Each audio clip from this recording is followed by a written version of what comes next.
The rain had started hours ago, a slow drizzle that built into an unrelenting downpour, saturating the city streets and my dwindling resolve.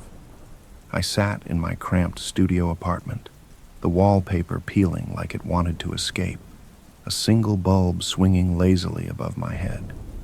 A stack of unpaid bills sat on the coffee table, their edges curling in defiance. The landlord's last visit still echoed in my mind, a warning wrapped in the faux sweetness of someone who couldn't wait to throw me out. My laptop hummed quietly, its dim screen illuminating the only piece of furniture I hadn't pawned yet. I scrolled aimlessly through job boards, the same dead-end listings cycling through like a cruel joke. Must have experience. Competitive pay that wouldn't cover my bus fare. I was down to $34.67 in my bank account, with a week's worth of food stretching as thin as my patience. That's when I saw it. Night security needed. $1,200 per shift. Immediate hire. No experience required. I stared at the listing, waiting for it to disappear like some cruel mirage. It didn't. The description was brief, almost cryptic. Seeking reliable individuals for night security work at a decommissioned military base. Job entails patrolling the premises and adhering to company protocol. High pay due to remote location and unconventional hours. Apply in person. Address below. $1,200 per shift. The kind of money that could dig me out of the pit I'd been falling into. It sounded too good to be true, and I knew better than to trust easy money. But desperation does funny things to a person. Rationality takes a back seat when you're staring down the barrel of eviction. I scribbled down the address on the back of an overdue electric bill and threw on my jacket. The rain greeted me like an old enemy as I stepped outside, my breath curling in the cold night air. The address wasn't far, just a few miles out of the city. I figured I could walk and save the bus fare. The streets grew quieter as I left the heart of the city behind. The towering buildings gave way to industrial zones, their skeletal remains standing in the mist like forgotten giants. The address led me to an unmarked building, squat and unassuming, tucked behind a chain-link fence. A single flickering light above the door cast long, jagged shadows across the wet pavement. For a moment I hesitated. The place felt wrong. Not in any overt way, but like a forgotten corner of the world that no one was meant to find. Still, I knocked on the rusted metal door, the sound echoing far too loudly in the empty street. It opened almost immediately. A man stood in the doorway, his face partially obscured by the shadow of a wide-brimmed hat. He was tall and wiry, his frame bent slightly forward, as if the weight of his years had finally caught up to him. His eyes, pale and unsettlingly bright, locked onto mine with an intensity that made me shiver. "You're here for the job," he said. It wasn't a question. I nodded, swallowing hard. Yes, the ad said. "Doesn't matter what the ad said," he interrupted, stepping aside to let me in. "You're here. That's what counts." The interior was as stark as the exterior, a narrow hallway lined with faded posters of propaganda slogans. At the end was a small office, the desk piled high with folders and papers that looked like they hadn't been touched in years. The man gestured for me to sit in a rickety chair that wobbled ominously under my weight. "You got a name?" he asked, pulling a clipboard from the mess on his desk. "Yeah, Sam." My voice cracked and I cleared my throat. "Sam Carter." He scribbled something down without looking at me. "You're hired." I blinked. "Just like that? Don't you need references or—" "Nope," he said, cutting me off again. "You'll be working nights. First shift's tomorrow. Show up at 10 p.m. sharp." He paused, his pale eyes narrowing. And follow the rules. Always follow the rules. He slid a thick envelope across the desk. The word rules was scrawled across the front in uneven, almost frantic handwriting. My fingers hesitated before picking it up. The weight of it was unsettling, as if the contents carried more than just ink and paper. "What's in here?" I asked, though I wasn't sure I wanted the answer. "Your survival," he said simply. "Read it. Memorize it. If you can't follow the rules, don't bother showing up." I wanted to laugh, to ask if this was some elaborate prank, but the look in his eyes killed the thought before it could form. He stood abruptly, signaling the end of the conversation. "Wait," I said, rising from the chair. "What exactly am I guarding? The ad didn't say." His lips twitched, not quite a smile, not quite anything. "You'll find out soon enough." The rain had stopped by the time I left, but the air was thick with fog, wrapping around me like a damp shroud. The envelope felt heavier with each step, its presence gnawing at the edge of my thoughts. When I finally got home, I tore it open with shaky hands. Inside was a single sheet of paper, densely packed with typed text and a few handwritten notes scrawled in the margins. The rules were bizarre, to say the least. Arrive no later than 9:55 p.m. Do not enter the base before 10 p.m. If the radar tower's lights flicker, look away immediately. Do not open any doors marked with an X, no exceptions. If the PA system begins to play music, stand completely still until it stops. Should you hear footsteps behind you, do not turn around. Keep walking. Under no circumstances should you leave the main building, no matter what you hear outside. If you see someone wearing a uniform that isn't yours, avoid them at all costs. There were more, but my hands were trembling too much to keep reading. The words blurred as I tried to process what I was seeing. This wasn't a job. It was something else entirely. But $1,200 a night. I folded the paper carefully and set it on the table. Sleep didn't come easily that night, my mind racing with questions I wasn't sure I wanted answered. By the time the sun rose, I hadn't slept. My apartment felt different somehow. The dim morning light highlighting every imperfection, the cracked paint on the walls, the threadbare rug beneath my feet, the steady drip of the kitchen faucet I never got around to fixing. The envelope lay on the table like a loaded gun, daring me to look inside again.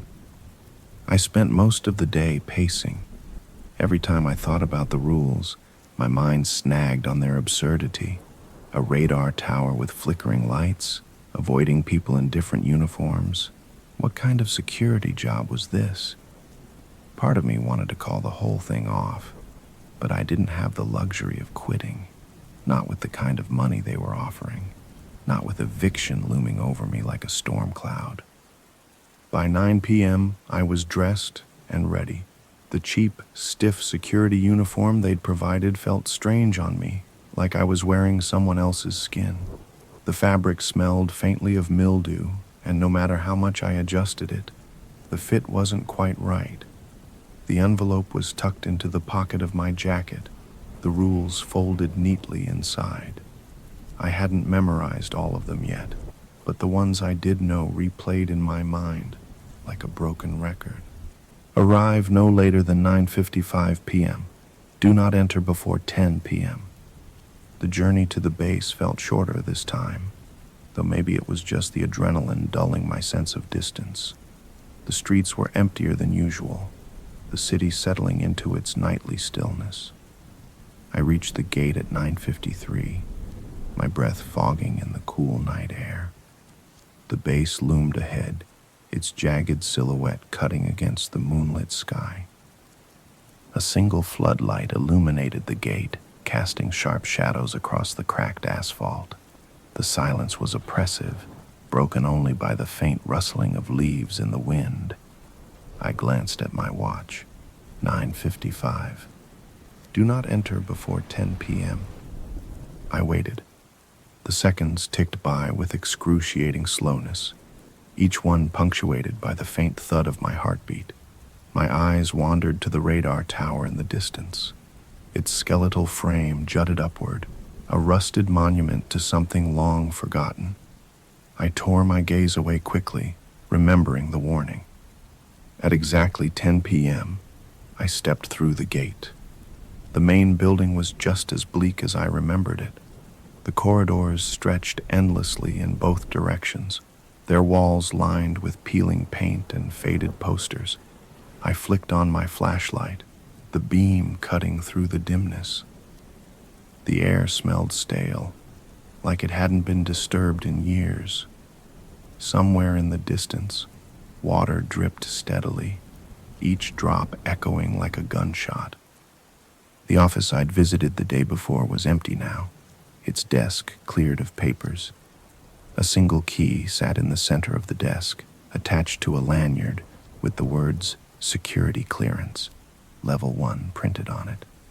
Beside it was a walkie-talkie, its antenna bent at an odd angle. I clipped both onto my belt, trying to shake the feeling that I was being watched.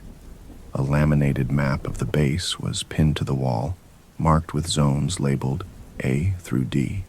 My patrol route was highlighted in red, looping through zones A and B.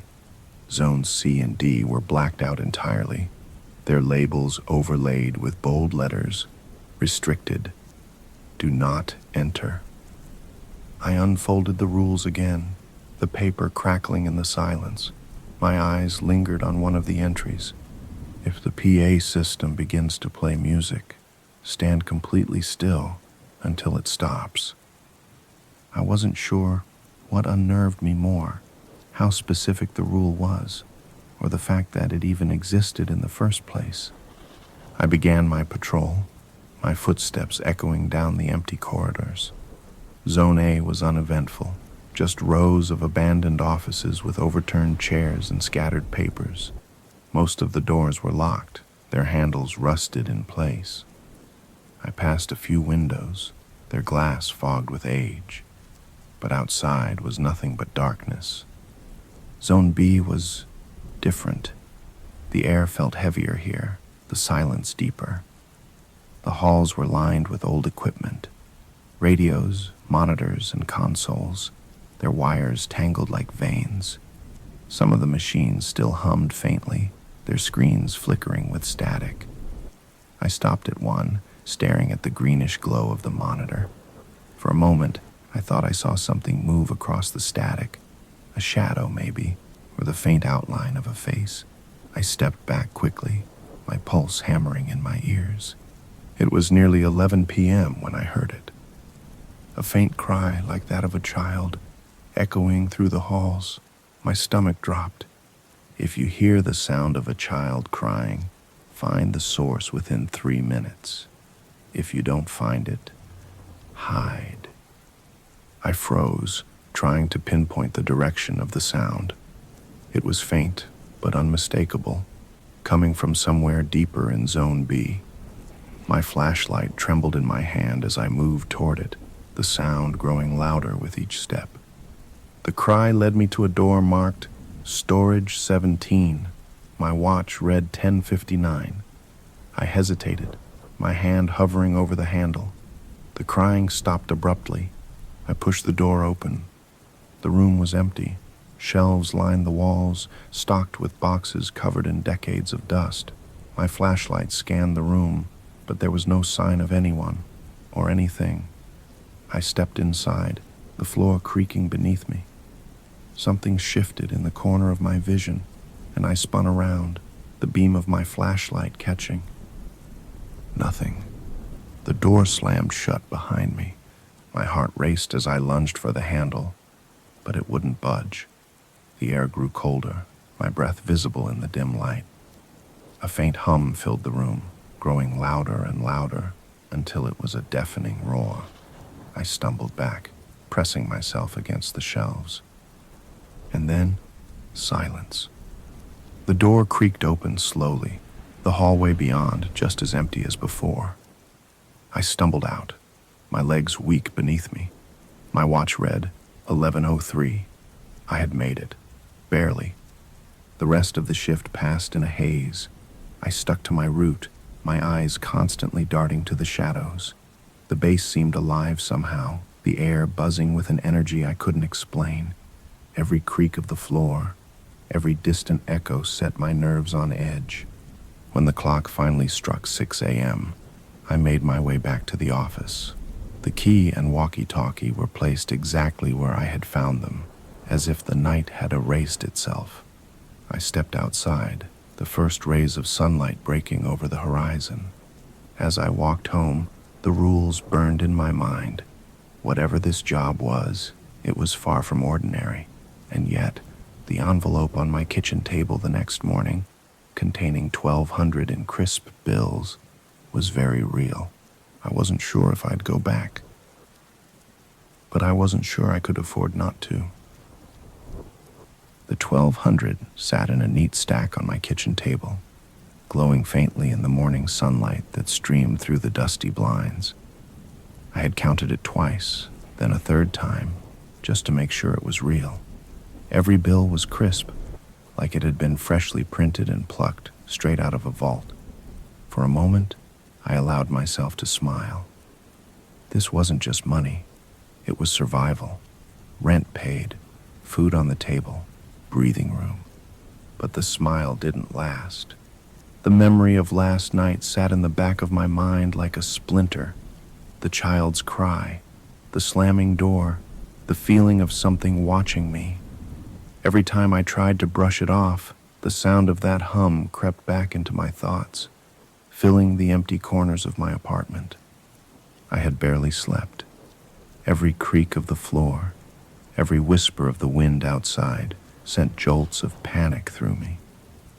Part of me wanted to call it quits, to tear up the rules and never step foot on that base again. But then I glanced at the stack of bills. It was an absurd amount of money for one night. I arrived at the base at 9:50 p.m. earlier than before. The fog from the night before had thickened, rolling across the ground in tendrils that clung to my boots as I walked. The radar tower loomed in the distance, its rusted frame barely visible through the mist. I didn't look directly at it. I didn't need to. I checked my watch obsessively as I waited outside the gate, the seconds ticking by with maddening slowness. 9:53, 9:54, 9:55. The air seemed to grow heavier as the time crept closer to 10 o'clock, like the base itself was holding its breath. At exactly 10 o'clock, I stepped inside. The patrol started the same way it had the night before. Zone A was quiet, the abandoned offices still as lifeless as ever. The only sound was the steady rhythm of my footsteps echoing off the walls. Zone B, though, felt different. The air was colder, the shadows darker. The faint hum of the old equipment seemed louder tonight, buzzing faintly in the back of my skull. I tried to focus on the rules, repeating them in my mind like a mantra. Do not open doors marked with an X. Do not turn around if you hear footsteps. The words offered little comfort. It was just after midnight when it happened. I had stopped to check one of the flickering monitors when I noticed it. The radar tower's lights. They were flickering. At first I thought it was a trick of my eyes.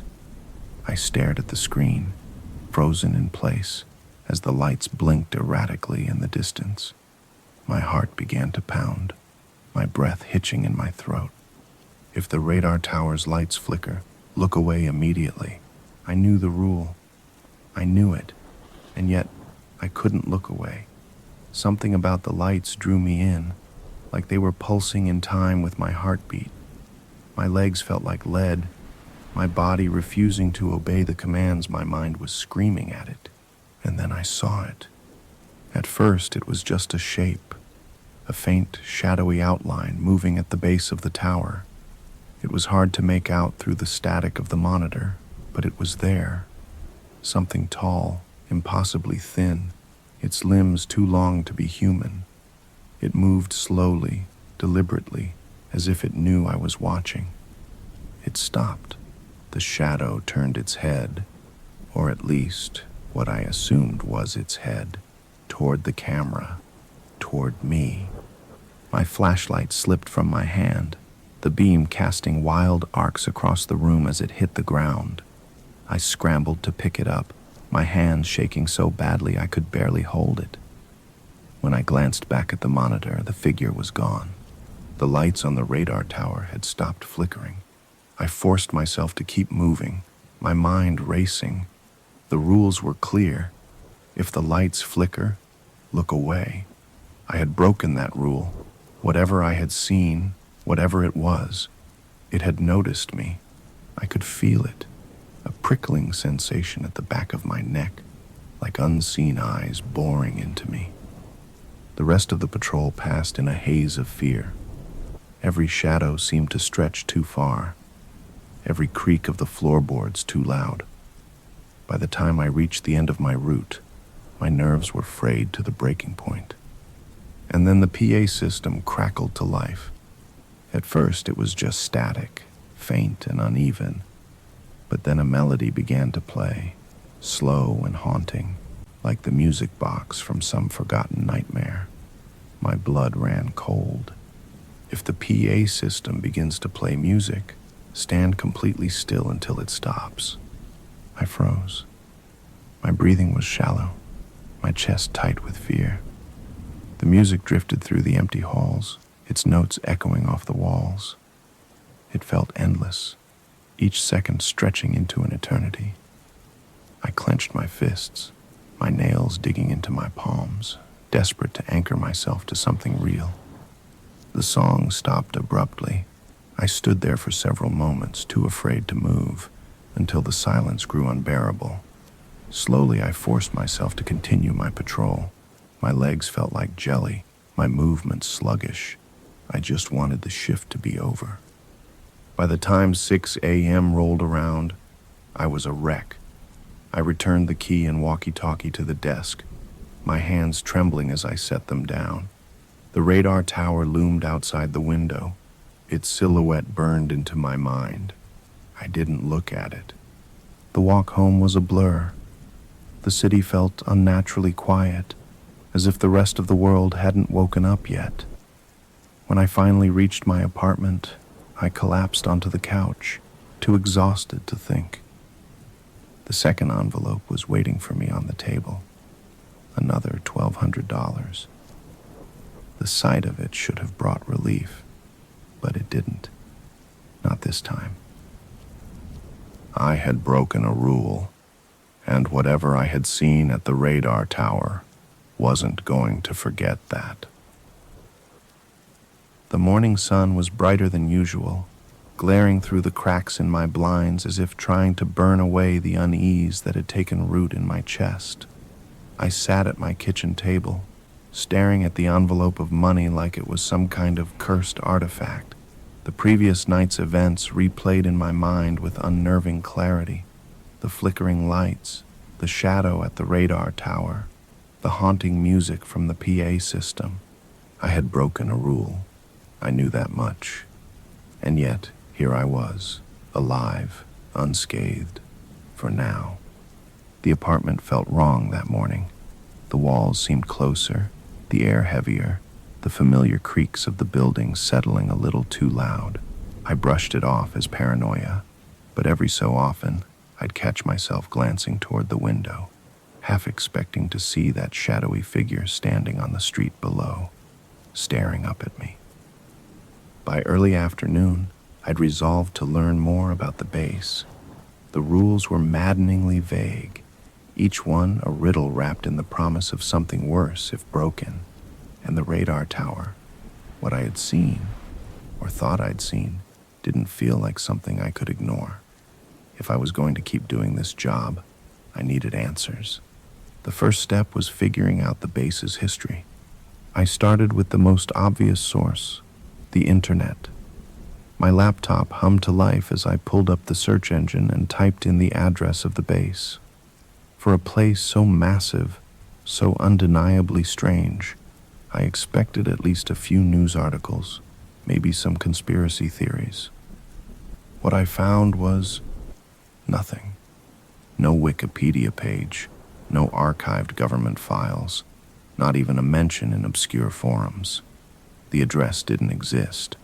It was as though the base had been scrubbed from the digital world entirely. Even satellite images showed nothing but a blurry patch of forest where the base should have been. My stomach churned. How could something so big just not exist? The silence was more unsettling than any outlandish conspiracy could have been. I shifted my approach, broadening the search to include decommissioned military bases in general. Buried in old message boards and poorly scanned documents, I found faint traces of similar places. Bases abandoned in the mid-20th century, often under mysterious circumstances. Most of the stories were fragmented, rumors about failed experiments or unexplainable incidents that led to entire facilities being shut down. One thread caught my eye: the projects they don't want you to know about. The author claimed to be a former military contractor, spilling details about secret experiments conducted during the Cold War. Genetic manipulation, weaponized psychology, dimensional research. Most of it sounded like the ramblings of a conspiracy nut, but one line sent a shiver down my spine.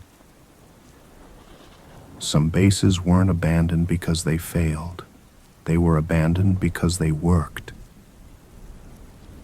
I slammed the laptop shut, my hands trembling. The words hung in the air like a warning. Whatever I had signed up for, it wasn't just a night security job. When I arrived at the base that night, the fog was thicker than ever, swallowing the buildings whole until only their faint outlines remained. My footsteps echoed unnaturally as I walked toward the main building, each step feeling heavier than the last. Inside, the air was damp and cold, clinging to my skin like a second layer. The key and walkie-talkie sat in their usual spot on the desk, but tonight, something else caught my eye, a drawer left slightly ajar. I hesitated. Rule number 7, do not read the old files. But curiosity had always been my downfall. I pulled the drawer open. Inside were folders, thick, yellowed with age, their edges frayed. Each one was marked with a single word stamped in red ink: classified. My fingers hovered over them, my pulse quickening. The rules had been explicit, but the pull of answers was too strong to resist. I grabbed the top folder and opened it. The first page was a memo, dated sometime in the early 1960s. It spoke of a project called Operation Wayfinder. The language was dense, filled with jargon I didn't understand, but one phrase stood out: the successful harnessing of interdimensional resonance patterns. I flipped through the pages, finding blurry photographs of the radar tower, newer then, pristine. A group of men in lab coats stood at its base, their faces obscured. Scribbled notes lined the margins. Threshold achieved. Subject response inconclusive. Subject? Another photo caught my eye. The shadow of a figure standing at the edge of the radar tower's beam. My stomach twisted. It looked eerily similar to what I'd seen on the monitor the night before. I shoved the folder back into the drawer, my breathing shallow. My watch read 10:14 p.m. I had already wasted too much time. Zone A was as lifeless as ever, but I couldn't shake the feeling that something was wrong. The air was too still, the silence too heavy. Every so often I'd hear faint creaks behind me, as though the walls themselves were shifting. Zone B was worse. The equipment that had hummed faintly the night before was louder now, their screens glowing brighter.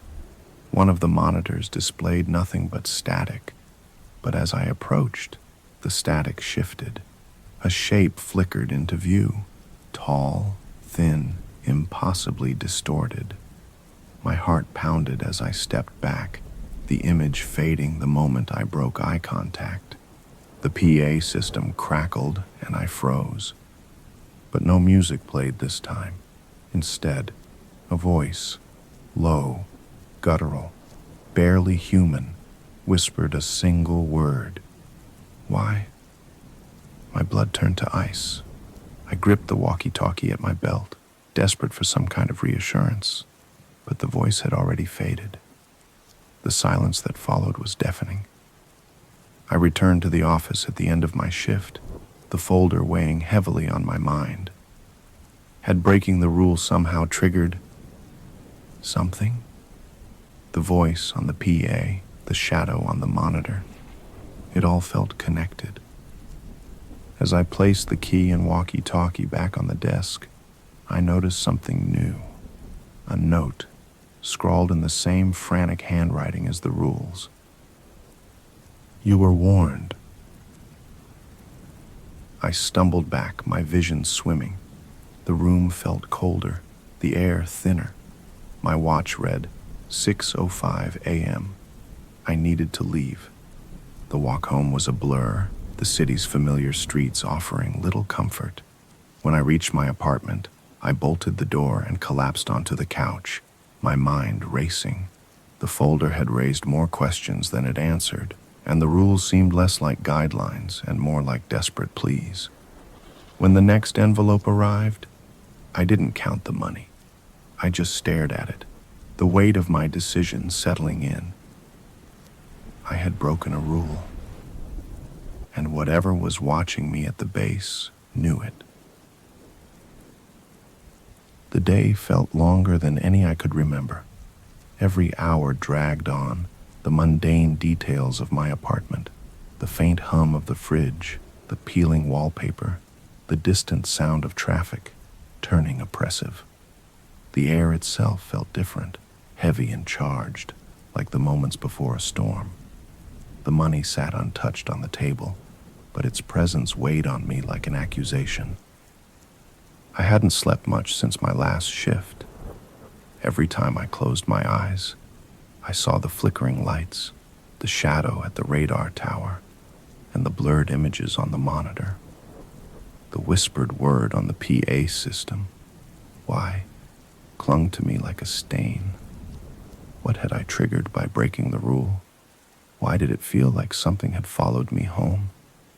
I almost didn't go back. My body ached with exhaustion, and every instinct screamed at me to cut my losses and run. But what would that mean?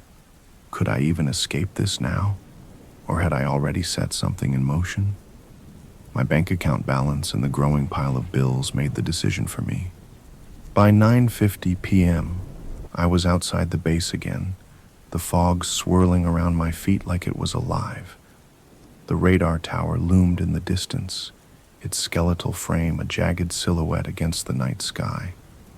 I didn't dare look at it directly. The base seemed different tonight, quieter, darker.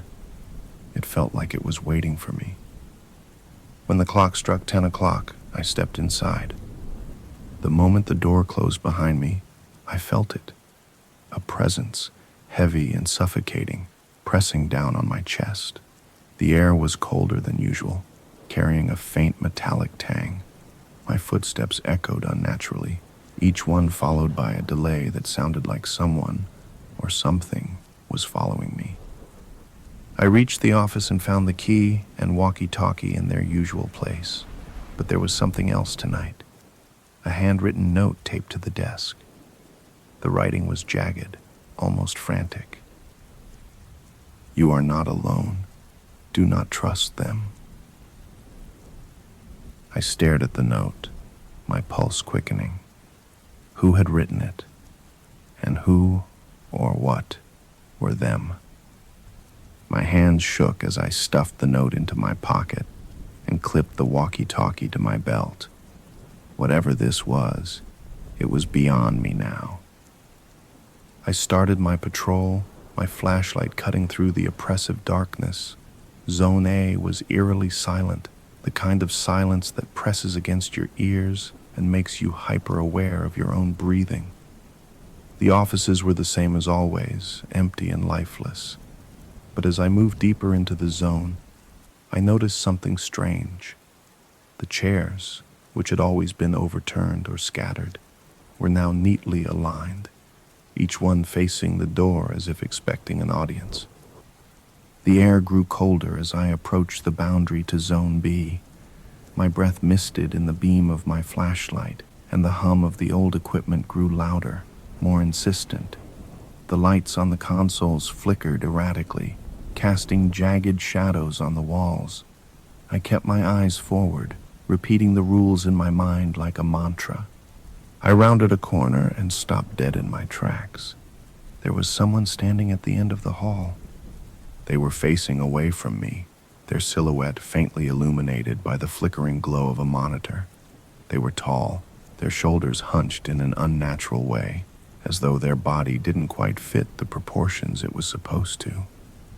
My flashlight trembled in my hand as I called out, "Who's there?" The figure didn't move. Rule number 7. If you see someone wearing a uniform that isn't yours, avoid them at all costs. I took a step back, my heart pounding in my chest. The figure's head tilted slightly, as if it had heard me. Then, slowly, it began to turn. I didn't wait to see its face. I turned and bolted down the corridor, my flashlight bouncing wildly. The sound of footsteps followed me, heavy and deliberate, each one echoing louder than the last.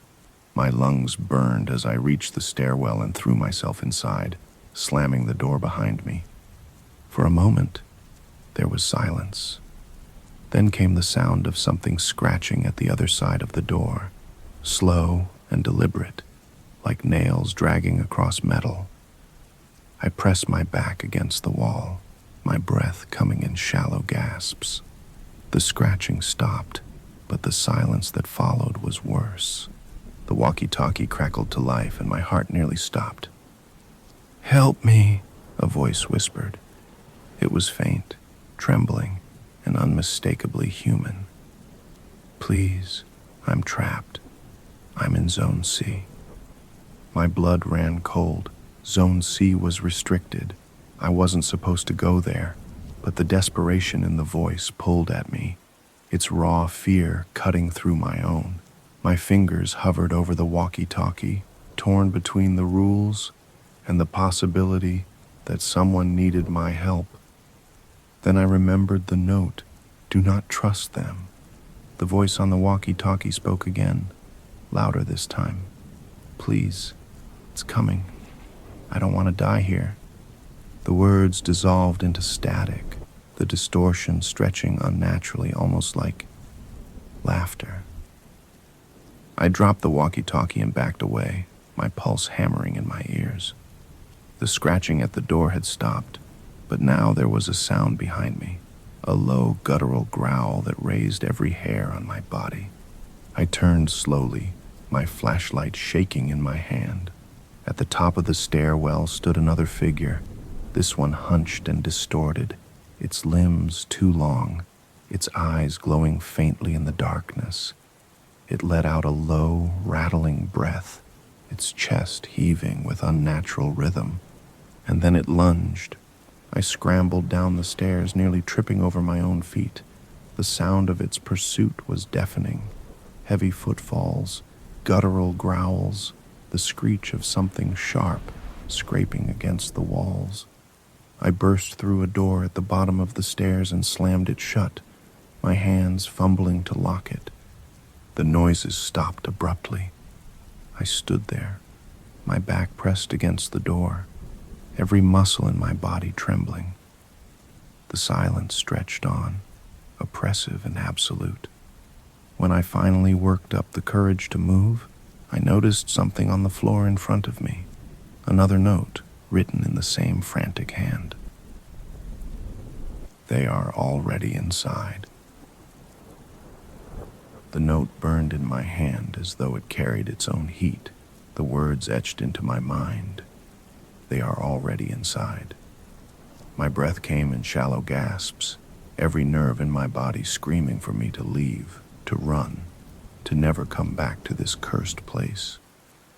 But my legs felt rooted to the ground, weighed down by fear and the knowledge that running wouldn't make a difference. Not anymore. The air in the base was different tonight. It felt alive, like it was watching me, shifting with my every move. I had never felt more alone or more vulnerable. Every instinct screamed that this night would be different, that whatever had been held at bay by the rules was no longer content to remain hidden. I checked my watch, 10:13 p.m. My shift had only just begun. The halls were darker tonight. The dim, flickering lights that usually lined the corridors were out entirely, leaving only the narrow beam of my flashlight to pierce the oppressive darkness. Every sound was amplified, the creak of the floorboards, the distant hum of the equipment, even my own heartbeat, which thundered in my ears like a drum. I tried to focus on the rules, clutching the crumpled paper in my pocket like a lifeline. Stay out of restricted areas. Do not look at the radar tower. Do not trust them. But the words felt hollow now, their authority eroded by the night's growing malevolence.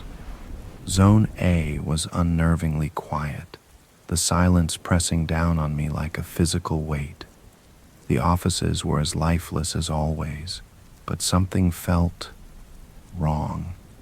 The chairs, which had been neatly aligned the night before, were overturned again, their legs jutting out at odd angles like broken limbs.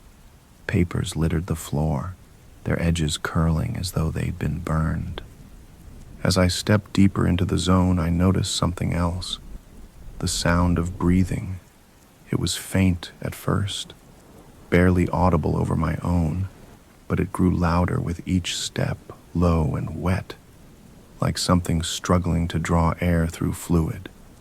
My flashlight swept the room, its beam trembling in my unsteady hand. There was nothing, no one, and yet the breathing continued. Zone B was worse. The hum of the equipment was louder now, a relentless buzz that seemed to vibrate in my bones. The monitors flickered wildly, their screens filled with incomprehensible static. As I passed one, I caught a glimpse of something moving across the distortion, a shadowy figure, its form shifting and stretching unnaturally. I turned away, my stomach churning. The rules echoed in my mind. If you see someone wearing a uniform that isn't yours, avoid them at all costs. A loud crash echoed from somewhere ahead, shattering the oppressive silence. I froze, my flashlight darting toward the sound. One of the doors was ajar, swinging slightly on its hinges. Storage 17... My heart sank. That room was where I had heard the child's cry on my first night. I hadn't dared to go back since. The rules didn't explicitly forbid entering it, but something deep in my gut told me that whatever waited inside wasn't meant to be found. The door creaked louder, as though inviting me in. I stepped into the room, my flashlight cutting through the thick darkness. The shelves were as I remembered them, lined with dusty boxes and broken equipment. But now there was something else, a figure standing in the far corner, its back to me. It wasn't moving. I couldn't tell if it was breathing or if it was even alive. Its uniform was different, tattered and stained, its patches faded beyond recognition. My grip on the flashlight tightened as I whispered, "Hello?" The figure twitched. Slowly its head turned, not its body, just its head, rotating far beyond what should have been possible. Its face came into view, pale and slack, the eyes too wide and glistening in the beam of my flashlight. Its mouth hung open, jaw unhinged like a snake's, revealing rows of jagged yellow teeth. And then it smiled. I stumbled back, my flashlight clattering to the floor. The figure moved toward me, its limbs jerking with unnatural speed. I scrambled to the door, slamming it shut just as the thing reached it. It banged against the metal, its laughter, a high-pitched, wet gurgle, echoing through the hall. The walkie-talkie crackled to life, the static hissing in my ear. "It's too late," a voice said, low and distorted. "They've already seen you." I dropped the device, my hands shaking. The lights in the corridor flickered, casting erratic shadows that seemed to shift and move on their own. My pulse thundered in my ears as I ran, the sound of heavy footsteps chasing me down the hall. I didn't dare look back. The sound grew louder, closer, until I could feel hot breath on the back of my neck. Something brushed against my shoulder, a cold, slimy hand that sent a jolt of terror through me. I turned a corner, slamming into the wall and nearly losing my footing. The hallway stretched endlessly before me, each step taking me deeper into the labyrinthine nightmare. I found myself in Zone C. I didn't even realize I had crossed the boundary until I saw the sign. Restricted. The rules screamed in my mind, but the fear of what was behind me outweighed any rational thought. The air here was colder, the darkness thicker, pressing against my skin like a living thing. The hallway ended at a massive door, its surface covered in strange, indecipherable symbols. My flashlight flickered, its beam growing weaker. The footsteps had stopped, but the silence was worse. I reached for the door handle, my hand trembling. The rules said nothing about this place, but I knew, deep down, that this was the heart of the base. Whatever the radar tower had awakened, whatever the experiments had unleashed, it was here. The door creaked open, revealing a vast, empty room bathed in a sickly pale light. At its center stood a figure, tall and thin, its limbs impossibly long. Its face was blank, featureless, yet I felt its gaze pierce through me. The walkie-talkie crackled again, the same distorted voice whispering, "You shouldn't have come here." The figure took a step forward, and the light in the room flickered violently. Shadows spilled from its body, crawling across the walls like living things. I stumbled back, the oppressive weight of the air crushing my chest. And then everything went dark. I don't remember leaving the base.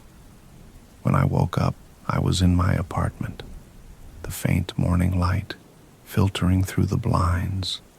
The rules were gone, the money was gone, but the shadows remained. They clinged to the corners of my vision, shifting and twisting, never fully there, but never gone.